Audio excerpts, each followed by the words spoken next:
We begin in the US, where numbers just released show unemployment has surged in April, the biggest in close to 90 years. Tens of millions of jobs were wiped out right across the country as coronavirus lockdowns battered the economy. Unemployment skyrocketed to 14.7%. It was 4.4% in March. In April, 20.5 million jobs were lost. That's the worst result since the Great Depression, which began in 1929. It far exceeds the 2008 global recession when 8.7 million jobs were wiped out. Let's go now to our White House correspondent, Kimberly Halkett, on those numbers just coming out of the U.S. And Kimberly, today's numbers just adding to the bleakness of yesterday's weekly figures, right?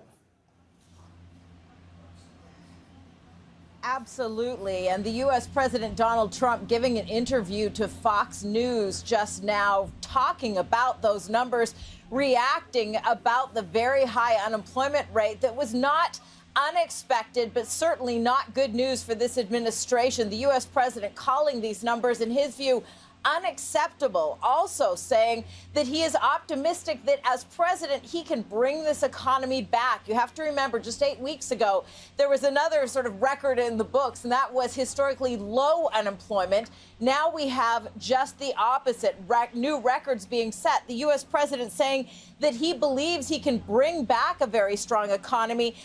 But what's interesting is his timeline. The U.S. president predicting that 2021 will be a very strong year. Why is that important? Well, the U.S. president is up for re-election in 2020. Hidden in that message is the underlying request that all Americans vote for him if they want to see these jobs come back. All right, aside of showing this confidence that the economy will make up for other jobs, is he outlining how that is to be achieved?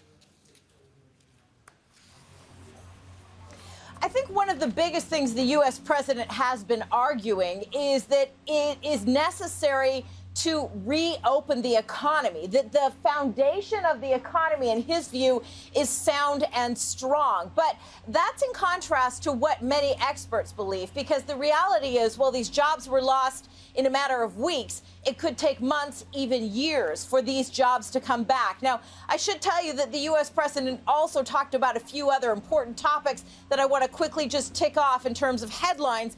The other big story here in the United States, of course, is the issue of the Department of Justice deciding not to prosecute Michael Flynn, the president's former national security advisor. The U.S. president promising that he will be releasing new details about that investigation that, of course, also enveloped his own presidency for many, many months. The U.S. president under investigation in terms of his contacts with Russia and whether or not there was collusion during the 2016 U.S. campaign.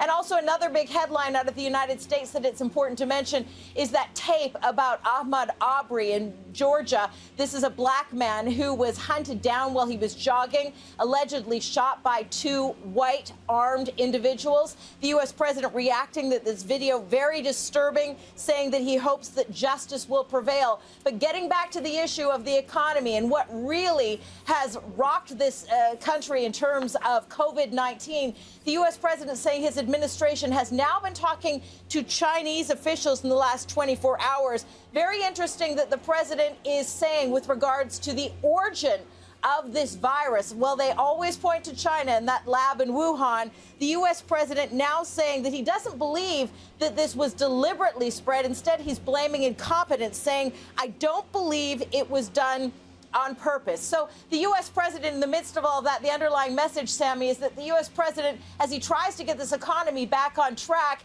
is looking to some sort of partnership still with China, knowing that it is a very important trade partner. It's important to note the U.S. president has not weighed in definitively on whether or not there will be additional tariffs as punitive action towards China for the reality of what he faces with this economy and these jobless numbers in the United States. Clearly a lot on his plate right now. Thanks so much, Kimberly Halkett.